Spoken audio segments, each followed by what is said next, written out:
journey throughout how she came to become the IEEE president-elect and what that takes. So she'll give us a brief history of her journey as an IEEE member. The interesting thing to note is that Kathy joined IEEE over 20 years ago. So I believe we have quite a lot to learn from her on what it takes to, what that journey has been like. So I'll give a brief history on Susan. So she's the IEEE president-elect. She's an IEEE fellow. She has more than 30 years of industry experience in the application of software engineering methodologies, and she's also a long-standing. She also has a long-standing history in service with IEEE. She has served 3 terms as an IEEE Board of Directors, as the 2018 Vice President of IEEE Technical Activities, and as a member of the IEEE USA Board of Directors. So the other interesting thing that really caught my eye about Susan is that she's worked in the Missile Defense Agency up to date. That is from 2010. So that's 10 years of experience. And she's responsible for advancing the command, control, battle management, and communications. So program mission objectives. She's first as Chief Product Engineer, that was from 2010 to 2013, and Deputy Manager for the C2BMC, I hope I said that right, Susan, Spiral 821 from 2013 to 2015. So that's a brief history on her work career, and I believe today she'll be taking us through how that journey has been for her, the do's, the don'ts maybe, and also how we can be able to all become very active in IEEE community. So thank you so much all for joining. Susan, welcome. You may say hi. Thank you.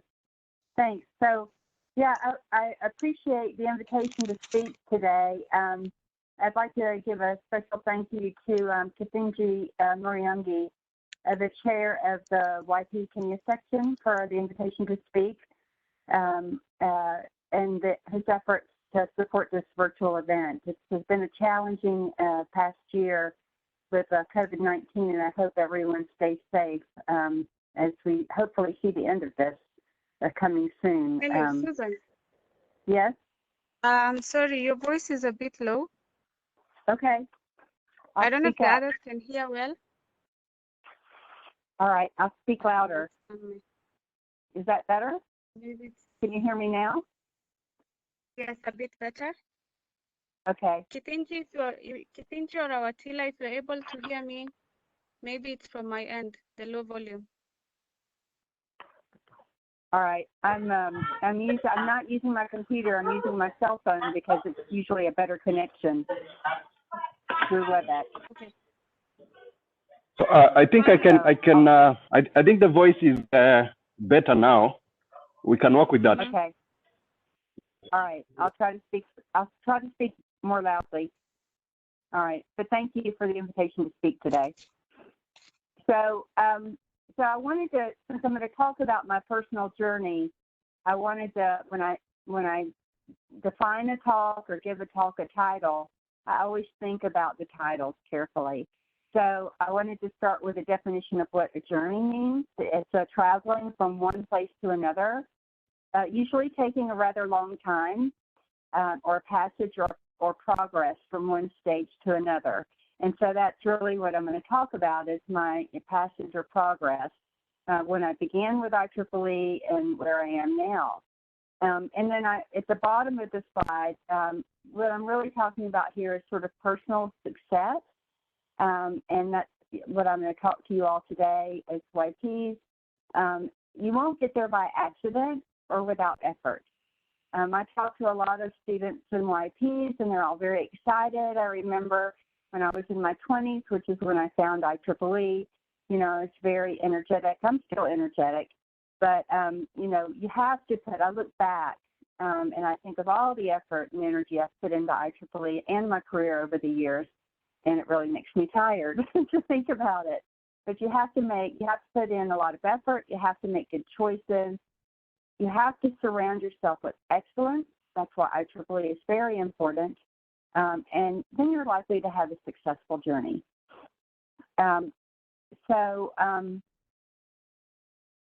So this is an overview of what I'm going to discuss today. I'm going to make you think about, or hopefully you'll think about where you are on your path, your career path, where I was on my career path when I met IEEE, and talk about the difference it made in my life. I'll talk about your personal goals. I'll talk about how IEEE influenced mine.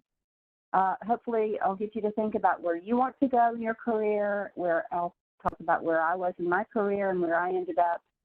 And we'll talk about how the IEEE mission and vision can help you. And hopefully, I'll get you to think about, ultimately, we're all the sum of our experiences, our influencers, and the choices we make. This is what makes us who we are and where we end up. And it's important to think about.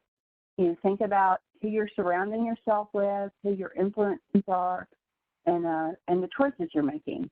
Because that's ultimately, where you'll end up in your life and your career. All right, so this slide right here shows when I was in my 20s, what I thought my career path would look like. This is what most people think of when they think of their career when they're starting out. You'll go to college, you'll get a job, you'll get promoted, and then you'll get your dream job, and then you'll retire. Well, this is really what my career path looked like.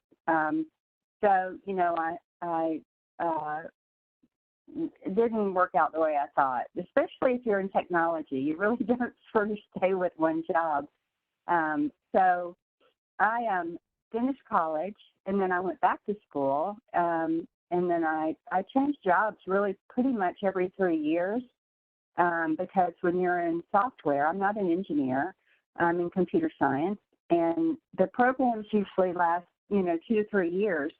And if you're working in cutting-edge technology, they end, and you really go to another company unless you want to stay in maintenance, software maintenance, which is not what you want to do if you want to have a vibrant career. So you can see change jobs. So I went back to school. I got my master's, like in my late 40s, because, I'm working so much, you don't have time to go to school. But anyway, but you're always learning. And, that's really one of the things I used IEEE for, was to stay current. And then at one point, I, stay home, I worked part-time at home. But, I still haven't retired yet. I have 5 more years. I'm counting the days. But anyway, so that's sort of what it looks like. So, I thought a lot about how I was asked to talk about my IEEE path. I was asked by one YP group. They wanted to hear, how I got to where I am, and I thought a lot about this. I don't really talk about myself, and I got sort of used to this last year when I was campaigning. Engineers, computer science, technology people were sort of introverted, but I got pushed beyond this last year. You have to go out and campaign. But I do feel it's important for students and young professionals to understand that volunteer service, how important it is. And so I wanted to talk about what I've done and share that. So one thing I want to share is that you should go into support for IEEE or any volunteer organization with the understanding that you should be there for just that. To share and to be a volunteer and to support the mission and vision of whatever organization you're volunteering for. Now, you should understand that you'll benefit from the arrangement. You're going to volunteer, and you'll benefit from that. You'll benefit with personal growth, from the relationships that you'll build and that will last, from the knowledge and the networking that will benefit you throughout your career. Volunteer service is a way to give back to the profession or the organization or whatever you're engaging in that you love. It's a way to contribute. With IEEE, it's a way to contribute to the world's grand challenges, and it's a way to work with other like-minded individuals. But when you're going into it, you shouldn't go into it for personal gain. You should go into it because it's something that you are really engaged in, you're fulfilling a purpose, and it's something that you really are engaged with and you want to do. So thinking about, let's focus on IEEE, thinking about if you're engaging in volunteering in IEEE, you should think about where you are today in your technology or in your space of learning. Think about your personal goals and where you want to be one day, and how IEEE might, where you want to be engaged, maybe technically. So you'll see how I got engaged in IEEE and how we sort of worked together. We had like a symbiotic relationship. So, I'll share my path. That's what I'm going to talk about.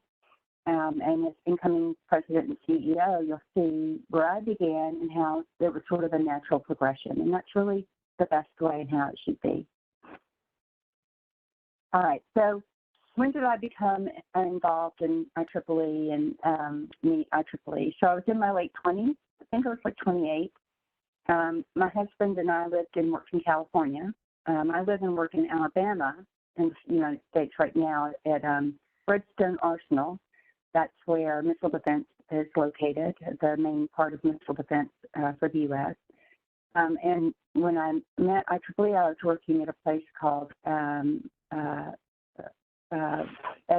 Air Force Base. But my husband and I were working at the time at Pacific Missile Test Center in California, and we left for job opportunities at Eglin in Florida. So I was managing software development projects and found the IEEE Computer Society Software and Systems Engineering Standards Collection. So you have to remember, this was like in the early 90s, and software engineering was not really even a profession. The Computer Society and IEEE were leading in this area, and there were a group of folks who were trying to establish software engineering as a profession. So they were establishing a body of knowledge, a code of ethics, some standards, all of the things you need to do to establish something as a profession. So, and I needed IEEE and what they were doing, because I was leading teams of programmers from the 80s to the 90s. That's when things shifted. Things went from like mainframe, the individual programmer developed. That's when I got into computing, but there was no code of practice for team programming, and it was like the Wild Wild West. There were no programmers that were trained in like software requirements, elicitation, software design, formal verification, validation.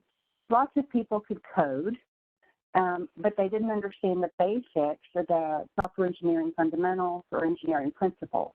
So you can imagine it was kind of a mess, right? So we would get programming projects or software, we would get a large-scale software development efforts, and it was very hard to see those to conclusion successfully. So I found that the Computer Society and IEEE had some standards, software engineering standards, that provided guidance to how to train your software teams on how to do software requirement solicitation, software design, verification, validation, and they had not only the standards, but they had these guidebooks that you could train your teams with, and you could also communicate to upper management on how to allow appropriate amounts of time for software requirement solicitation and software design, not just to jump into coding, because and how important it was to allow for that amount of time and to budget for it and to cost for it. So, they were great. So I started using these standards and the guides to train my teams and to inform upper management. And then I received a notice from the IEEE Standards Association that they were going to discontinue the guides. And I was not happy. And I was not involved in IEEE at the time. I just used their products.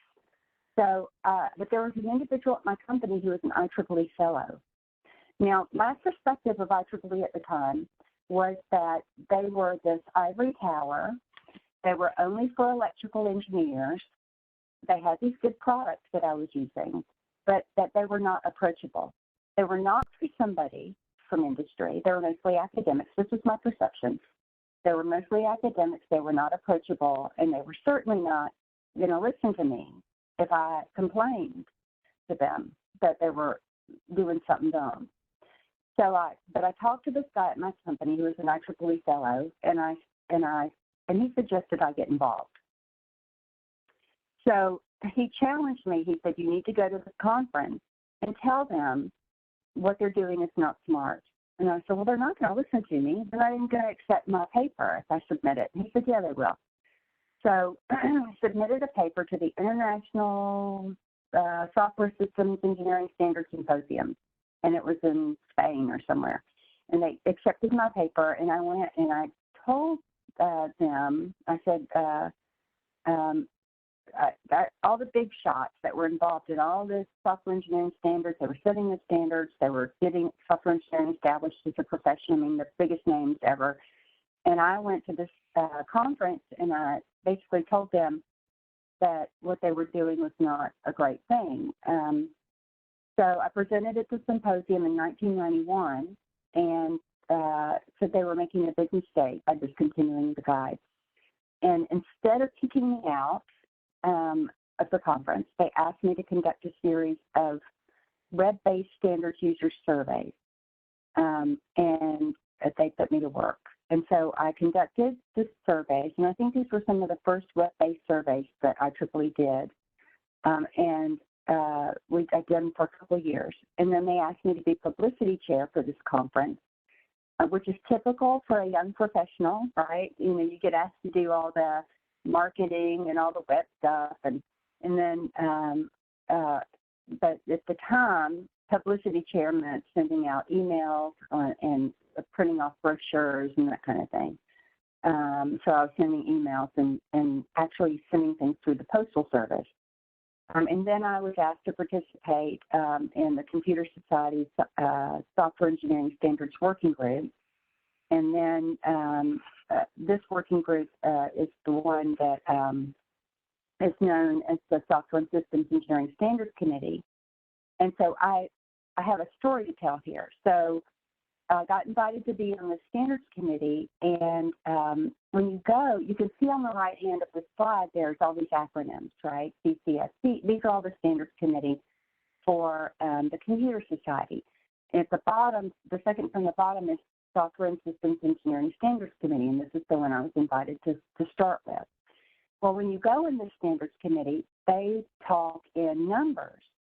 They'll say, well, standards 410 and 12207 and whatever. So they have 200 standards they manage or whatever.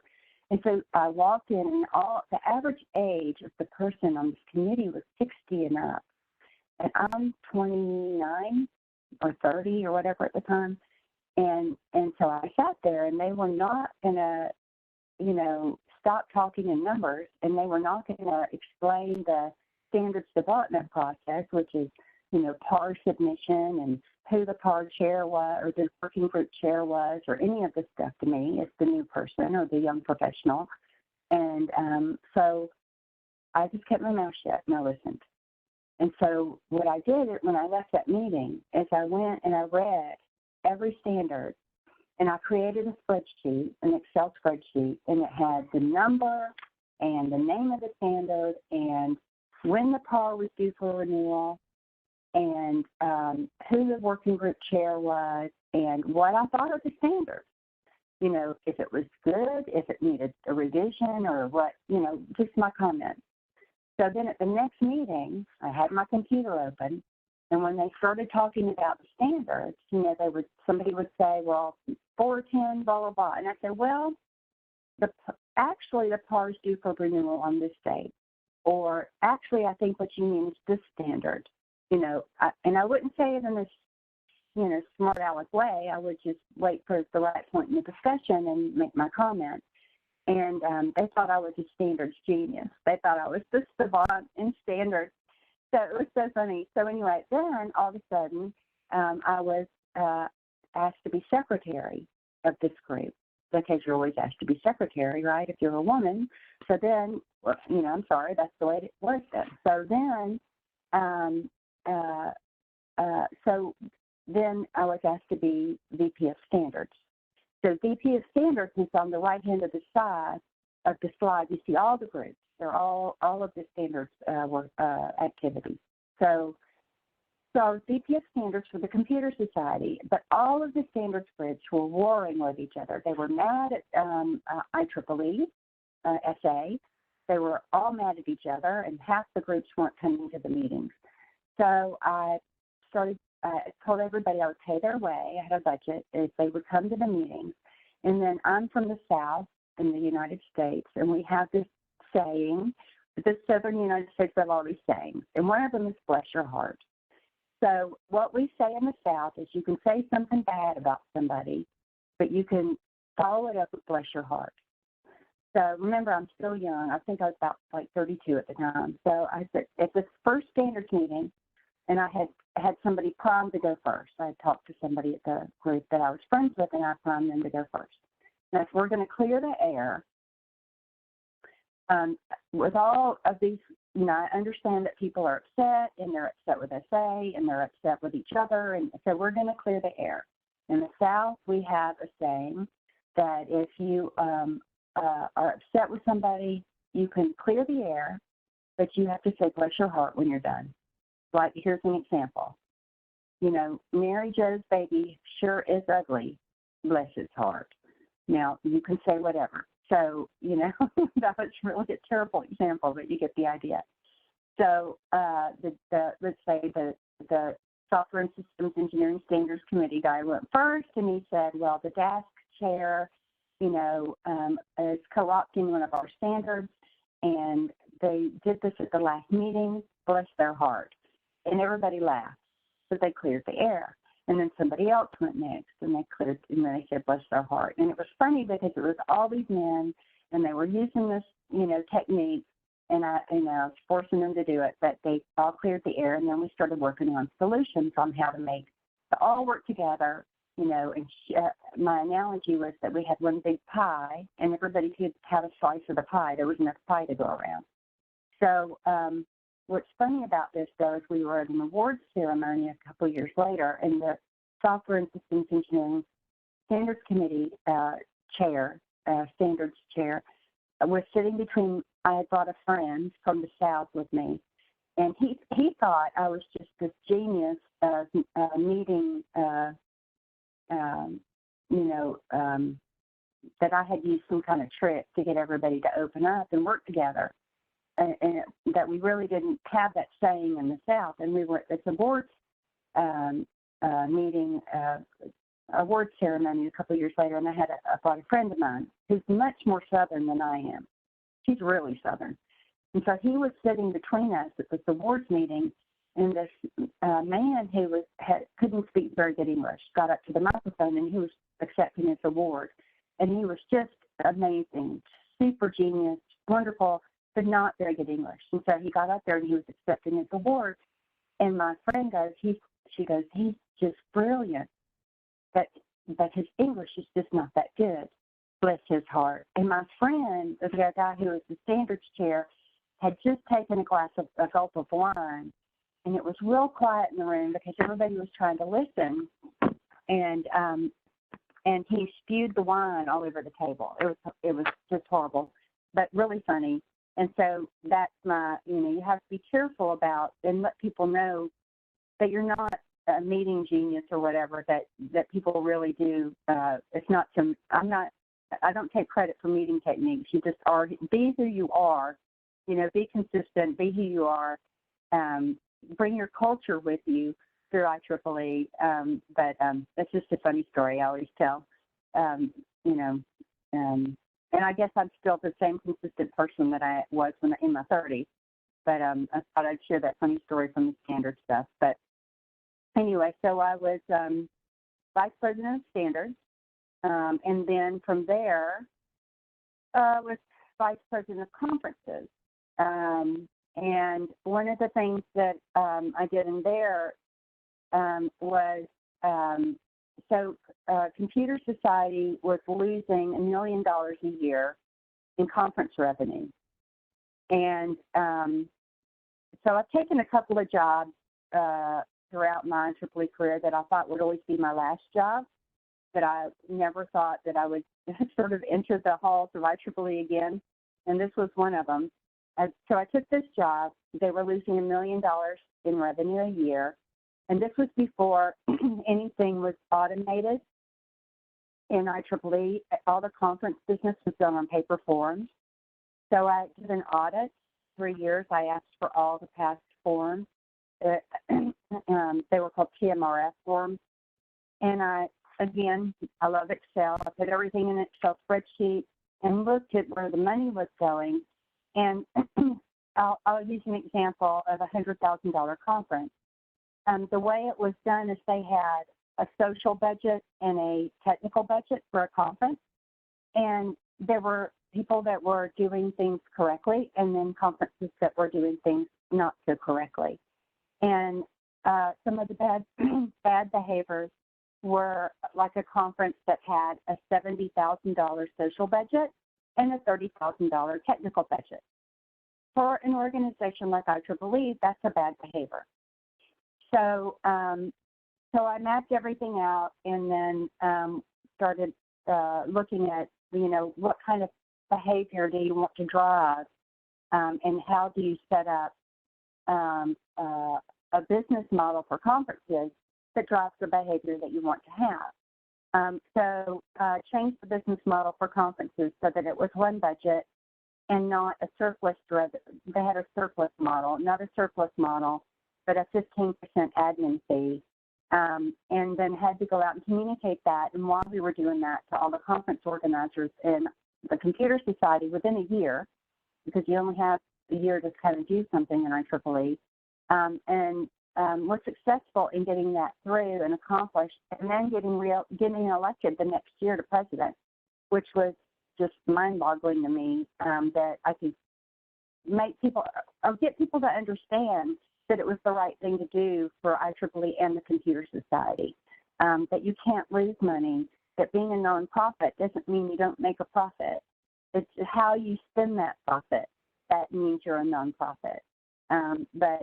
So that was important. And that's what, it's also something I'm going to communicate to you guys, is that when you're doing something and you want to support the mission, for, you're trying to do something for the benefit of humanity, and you're in a nonprofit like IEEE, that you have to watch the bottom line, that you have to be accountable for what you're doing, that you have to watch what others are doing, that you can't waste money, that you have to, when people are paying money, when you're paying membership dues, that you have to be responsible and watch for that money, and do due diligence.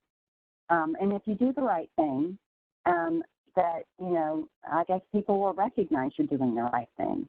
So that's sort of the lesson there. So then after that role as the VP of Conferences, I was president of the Computer Society. And then, so after that, I was on the board of directors a couple of times, and then vice president of technical activities. As technical activities vice president, hold on just a minute. Okay.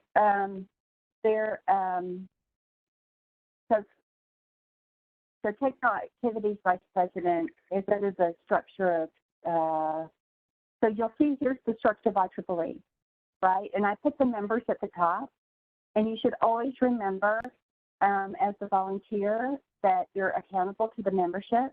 The members should always come first. And then you'll see that you have the board of directors, the assembly, and then there's operating units, right? So as a section, you come under membership and geographic activities, but there's this group called technical activities. And technical activities really, they're the revenue generator, the engine of IEEE, conferences, publications, all of that is sort of under technical activities. And they also do a lot of elections oversight. So it's a huge business unit. So the reason I'm talking about that role is that before you run for, if you ever have the opportunity to run for an office for one of these major operating units, make sure that you understand, or any role that you're running for, make sure you understand the nuances, that what's required, or what's involved in that role before you run for it. I've seen folks run for roles and they're not prepared for the role.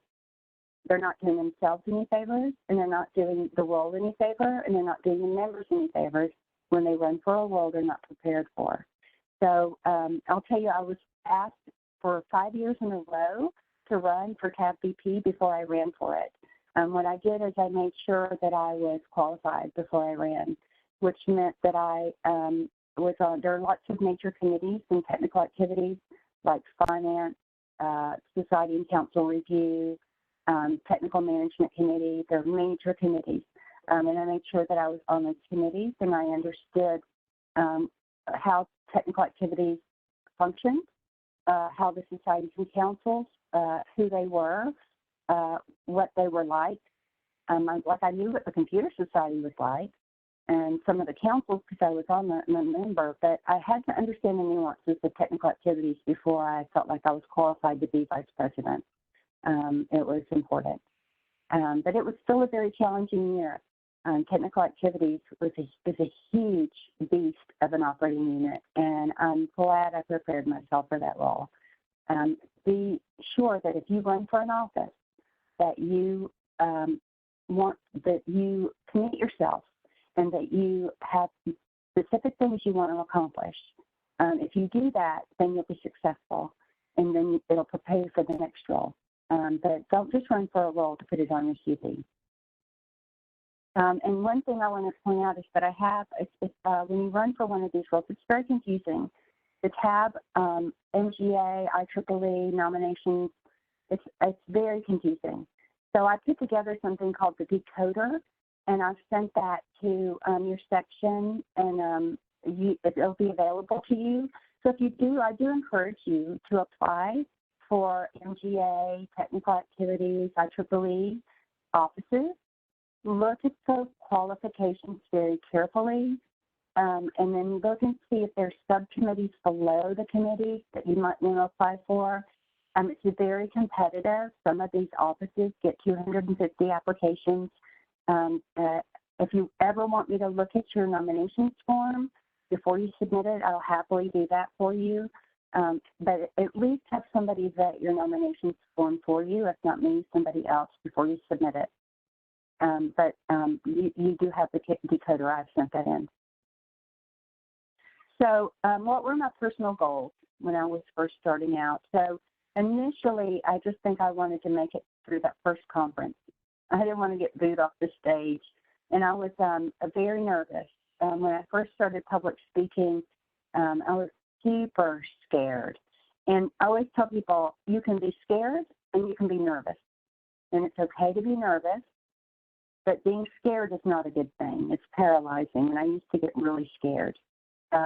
So I made it through that first conference, and I broke into software engineering standards. And breaking into the standards arena in IEEE is really tough. So I'm pretty proud of that, and I'm recognized as an expert in software engineering standards, which is I'm pretty proud of. I've written 4 books in that area. So it took a lot of study and a lot of time to do that. So those were one of my goals. And then to maintain my company support throughout my IEEE work, that's something you have to consider as well. And you'll see at the bottom of the slide, I had to do things like justify the benefits of IEEE involvement, the direct benefit. I had to do things like level of effort projections, how much time is it going to take for me to, in my IEEE involvement. All of those things I had to do with each company I worked at. And if my company stopped supporting my involvement, I had to leave companies. So those are things you have to consider personally, and you do have to make the effort to inform your company of what you're doing.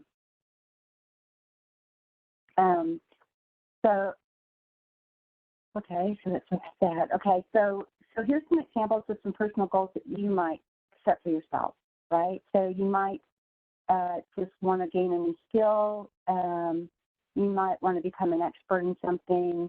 I always tell young professionals, set a goal of just presenting at a conference annually. That's something I did when I was starting out. Think about where your CV might be in 5 years if you do that, or if you just publish annually. And then there's something called the SMART technique that will help you in goal setting. And you can just Google that and look at how that works. But it's a really good way to help you draft your goals and make them and help you accomplish them. Pay attention to the nominations and appointment cycle in IEEE, because it really stinks if you miss that. It's a yearly cycle, and it's bad if you miss miss it and have to wait for a year.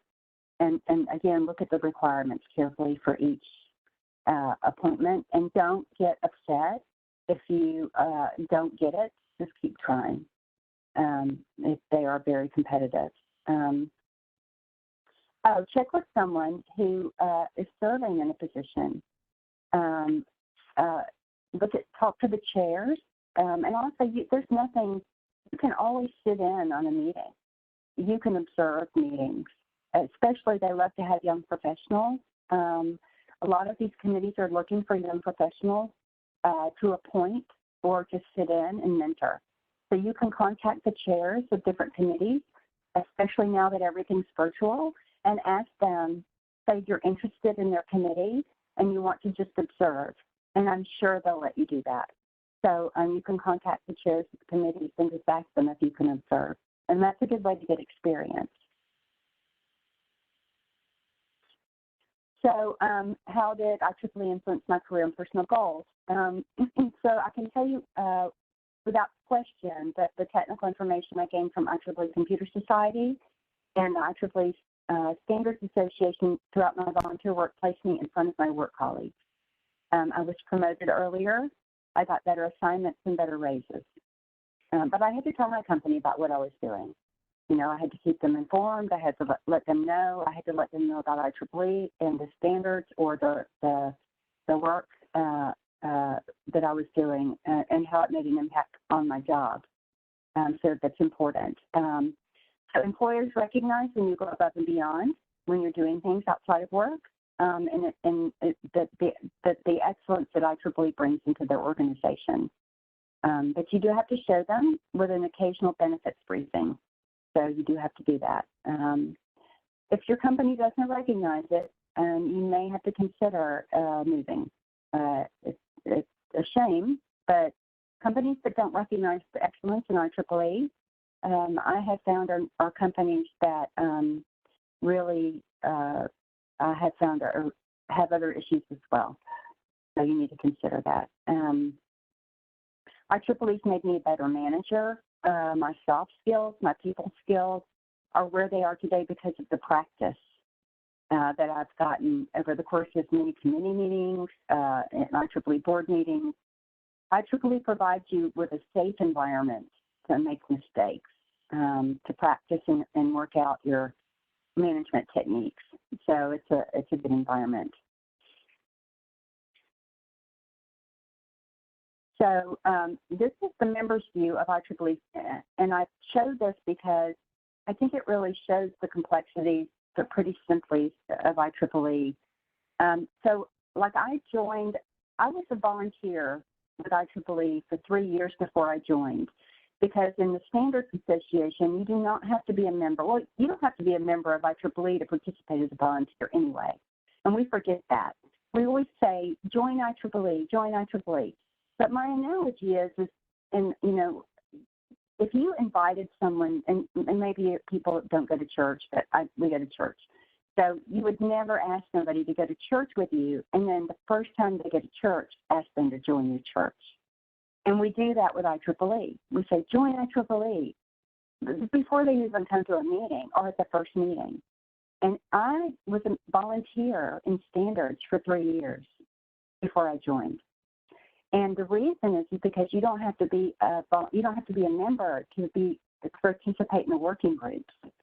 But you do have to be a member to ballot on the standard that you've been working on. So I joined because I wanted to ballot on the standard I was working on. So if you look at the circle, you can say, you see how there's standards and there's member in affinity groups and technical activities and conferences. So, I came in through standards, and then I moved over to conferences. And then I moved over to technical activities, which is the Computer Society, right? And I'm involved now in humanitarian activities and educational activities and all kinds of things, right? So people might join just for humanitarian activities. They want to work in sites, or they might just join because they want to, connect with the local section.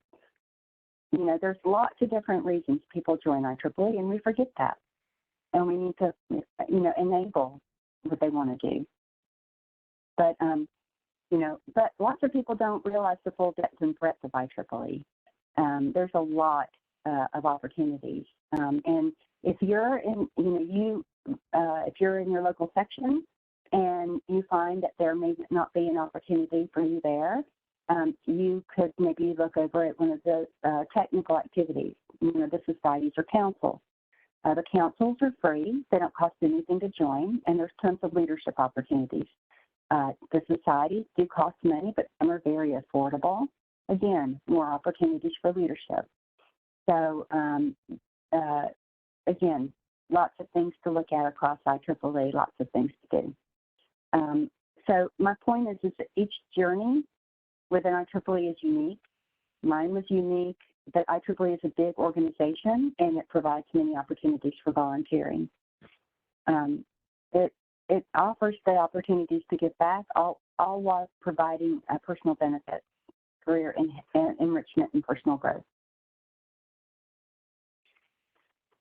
So I did want to mention VOLT, which is the MGA Volunteer Leadership Training Program, and this is another way to jumpstart your IEEE career path. If you're interested in MGA leadership, go to the IEEE website and search for VOLT, and you can find out more about this training, leadership training resource. So it's a really good program, and it starts in September and lasts 3 months.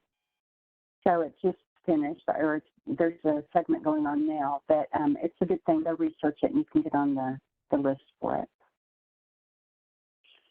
So as I mentioned, I did begin my journey with standards, and I continue to, I'm a Standards Association member now, and I do still ballot standards and participate in working groups. But I did transition to the Computer Society. But I wanted to show you the list of the societies that you can, tons of different areas. They're also technical, technical affinity groups, and then there are councils. So I did not list the councils, but they're available if you want to go up there and look on the tab website and see them. Here's some other ways to get involved. You can join, you know about young professionals, women in engineering. There's conferences, tons of conferences, and then there's humanitarian activities.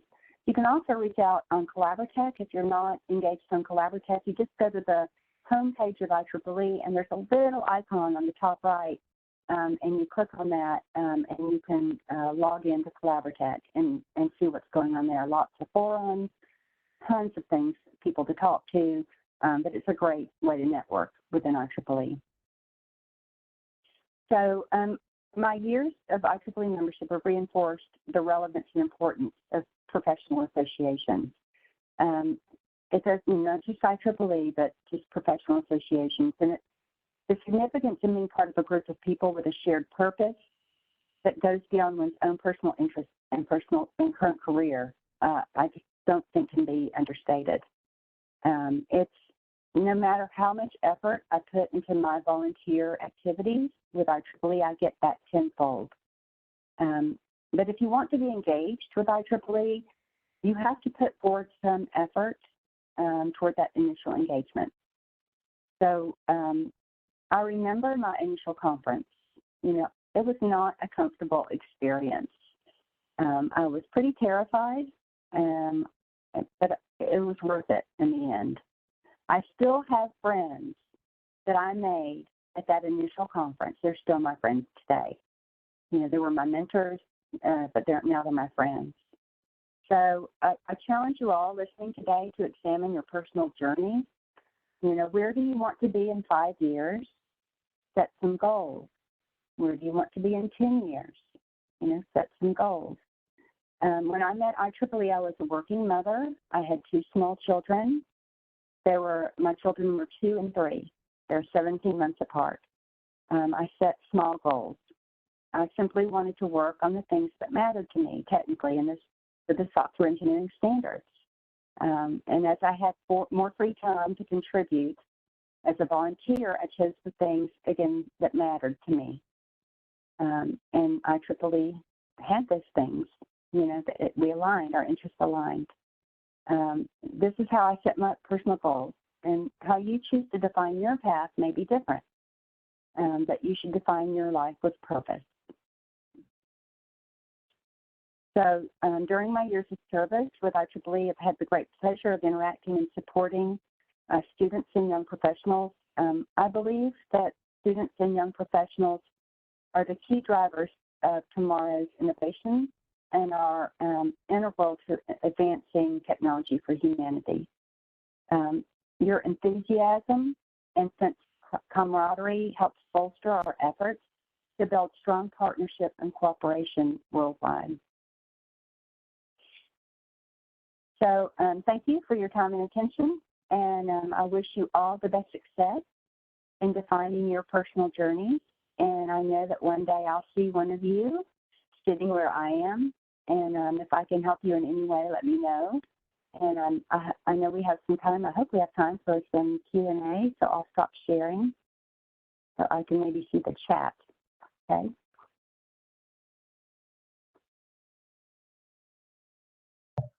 Hello, Susan.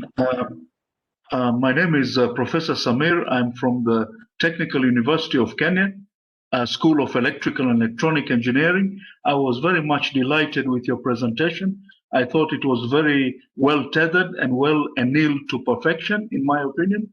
And the journey that you took us through from both an aerospace and electrical domain as well, from which I'm domiciled under.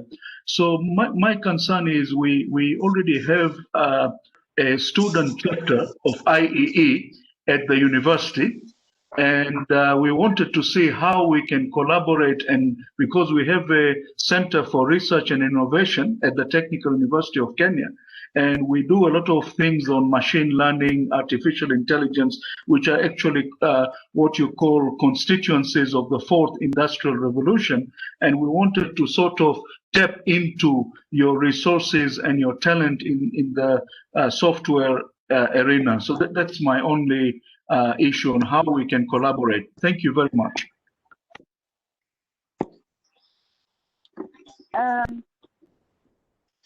Okay, so I guess I'm not, do you want to set up what specifically do you want to do? I guess I'm. What I was saying is, especially in the use of, say, artificial intelligence for aerospace systems, even for using AI for coronavirus tracking and other things. So we want to develop capacity in that area. That's what I'm trying to drive at, to be able to utilize your experience in that regard. My advice is to partner with other universities, to collaborate with other universities. I'm limited because of where I work. Partnering with me is not possible, but I would look at partnering with other universities and other labs that are doing that work. And the best way to do that is networking with through the other sections to see what they're doing, other chapters. The other chapters would be a great way to network, if that makes sense. Yes, thank you. Yes, Professor Samir, this is Vincent. I guess I'm the section chair for the Kenya. That's an interesting proposition you have there. What I would suggest is perhaps we could have a chat on this, and just so we can get to put together what your needs are as technical university in this area, And then if necessary, we can see perhaps from an advisory point of view, how we could get Susan to have an engagement with us and perhaps give us some pointers in the right direction, or make some introductions on our behalf. I think that may be a way to go through and achieve what you would like. Is that all right with you? Yes, thank you very much, Vincent. This is exactly what I was trying to pull through. Thank you very much. I appreciate it. Excellent. Thank you, Professor. We can get in touch and have a side discussion on this. Okay, thank you so much, Professor Samir, for that question. And thank you, Vincent, for the follow-up. Yes, I believe we have even KU section, which is also doing very big in that in terms of AI. So it's good the way Susan has said that we can have collaborations of the different chapters, and also for the Kenya section as a whole, and be able to reach out to Susan and all other relevant parties. Yeah. So thank you so much, Susan. That was a very great and informative session. Personally, I've learned a lot and I've gained a lot in terms of what you're going to be looking at to make sure that we grow. There's something you mentioned, maybe I can make a light note of that. The saying that from your community where they say something and then put a light note on it to make a statement, yeah? So I believe we have something similar in Kenya. We say bora uhai. Oh, So good. yeah, we know. So it's you say something that's maybe a bit difficult to go through, but if you say bora uhai, meaning as long as we are alive, so maybe we can relate to that. Yeah. So thank you so much. Yeah. Do we have any questions from the members? Let me look at our chat just a second. So Professor Samir had asked something about what does SWE mean, but he was answered that this is software engineering. Is that the same? Yes. Yes, okay.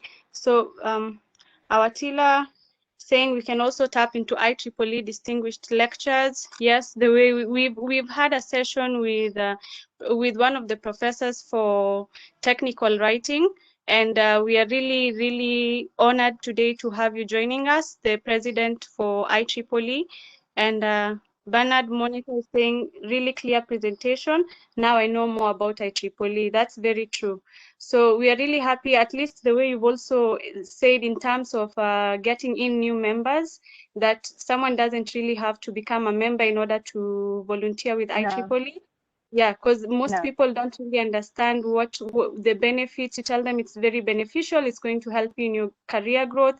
But I believe that aspect of, yes, you can't force someone to become your church member, you know, first day. So it's really good for us to also, as we reach out, it's an eye opener that we can have people come on board, volunteer, get to see what IEEE is really all about. Yeah, so I'm seeing someone is seconding up on Bora Uhai. It's important. Yeah, I love it. It's important for people to understand that they don't have to be an electrical engineer, that the IEEE field of interest is very broad. All of you should go look at the field of interest. It includes everything from educators to, like we have broadcast engineers, power engineers, computer scientists, mathematicians, physicists. All of those are members of IEEE. So anybody, basically anybody in technology can be a member of IEEE. The other thing to remember is you don't have to have a college degree. You can have 5 years experience in the field and be an IEEE. You do not have to have a college degree. IEEE has gone from being the ivory tower to the enabler, the mentor. IEEE is the mentor of those who wish to be in technology, and that's who we should be. You can volunteer, you can help, you can run along IEEE and then join. You can join IEEE without a college degree and then get your college degree and let IEEE help you, right? So that's what we need to communicate to people, that IEEE is here for them. That's what we need to tell them. Great. Thank you so much. I don't think we have any more questions.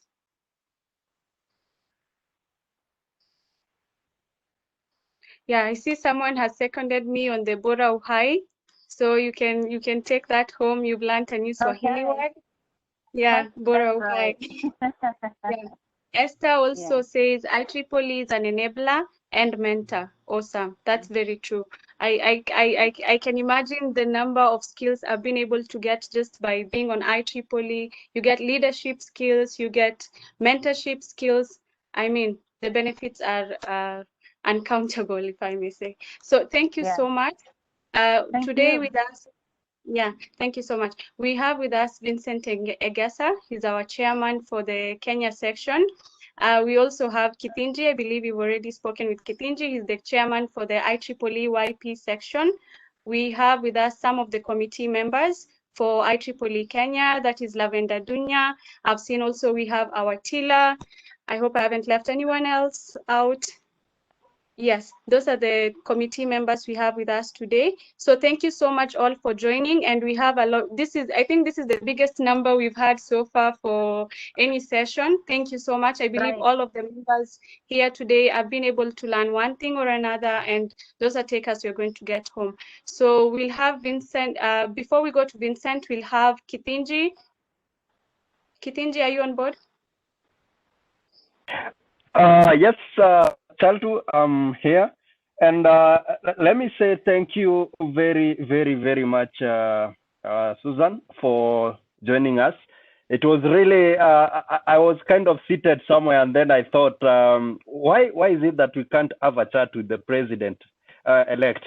And immediately that thing clicked into my mind. I didn't even bother thinking much. I just typed in the mail, and luckily everything has gone well. I've actually enjoyed the whole session, and I hope the whole entire team also have actually enjoyed. I like the way you are putting it. The journey is all about circles, and there is no direct kind of connection to the real life kind of a scenario. And I'm loving that. And thank you very much for the members who have attended. And thank you very much for even I can see our past chair, Charles Onyango, is here. I think, Charles, it will be an honor to have Charles first before Vincent shares his vote of thanks. And this is a call to all the members that are here. Next week, we have a startup week, Tripoli Startup Week Kenya. I'm sharing this also in front of the president so that the president knows how much good work that we are doing as IEEE Kenyan section. So next week we are moving now into the area where we are empowering youths and empowering young professionals, and we have a lineup of very good speakers. I hope to see you all there next week. Thank you very much all, and welcome, Charles, as we wait for Vincent to share the vote of thanks. Bye-bye. Thank you.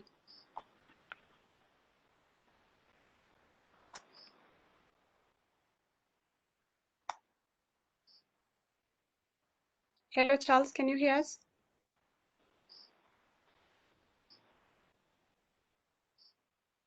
I happen to know Charles is a little bit out of town, and sometimes his network may be a little tricky, so chances are he's not getting through. But okay. I am sure you definitely have loved to give us a word. We had a meeting yesterday, and he did express that he was out of town, so I'm really grateful that he was able to join this event as well. Mm-hmm. All right, then, Vincent, you can go ahead with the vote of thanks, please. Okay. Thank you, YP. I mean, this is a fantastic event. Thank you for organizing this, and it's really been great. And Susan, it's a great honor having you here and talking to us. I think a couple of years ago, we had Karen Battleson, past President Karen Battleson, who actually came to Kenya, actually 2 visits in Kenya. And her visit made a great difference in how we engage with our industry.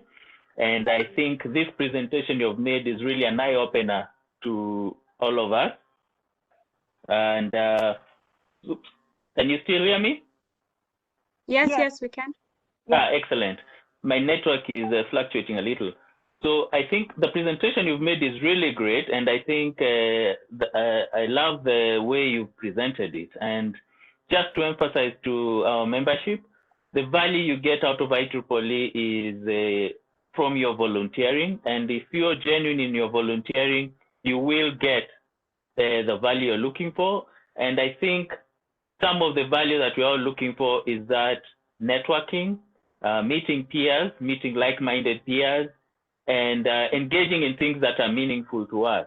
So maybe what I would say is, if anyone in the membership, just like the professor has mentioned, has an area that you think is of interest, please engage us in the XCOM. You can engage me directly anytime.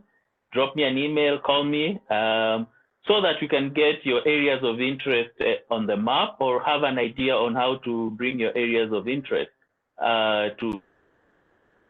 We've got quite a number of affinity groups. We have two main bodies we use to promote Kenya IEEE. We've got the XCOM, which is the elected team. That is my team of elected officials. We've also got what we call the steering committee, where we have not only officials from the other affinity groups, we, PES, Computer Society, etc. But we also like to bring in anyone who has anything they would like to engage us on. So through that and through the various activities that we have on the ground, we would really welcome all your participation. And I think through that participation, you can start to chart out your involvement and your growth within IEEE. And even more important, I think, at least from my point of view, the value that you bring to the team and the value that you bring to other members, and sharing your experience with other members. Susan, I think you've really brought that aspect out very well, and we're really grateful. And we know you probably have a very busy schedule, so we're really honored that you're able to take this time and be with us today. And hopefully one of these days we might actually get to see you in person, either in Kenya or hopefully in one of the events that you may be attending. Of course, if you do come to Kenya, we would really be happy to host you and gain more from your invaluable experiences. Members, thank you for joining, and it's really been great to see you on the call. And like I have said, if you have any areas of interest that you think will help grow our membership, that will help grow you as a person or your institution, please get in touch with us and let us see what you can do about it. Thank you, everybody. I'll hand it over back to you, Chaltu. Thank you so much, Egesa. That was a very, very good closing session. I'll call it closing ceremony. Sorry. The president-elect. Yeah, I'm a bit nervous today. I'm not usually nervous. I guess you're hosting the president. No, you've been great. Yeah. You've done super. This was a great honor for me too. So I'm seeing just one last comment. We have someone tuning in from Uganda, Atwire Banura Edwin. I hope I have said that name correctly. Thank you so much for joining us from Uganda. I believe now we are on a continental meeting on that remark. So thank you so much. Bernard says,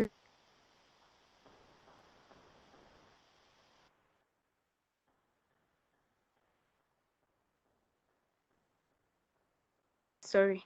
Thank you so much for taking time off your busy schedule. I know it's in the morning right now, so I'll say have a great day, have a lovely day, have a blessed one.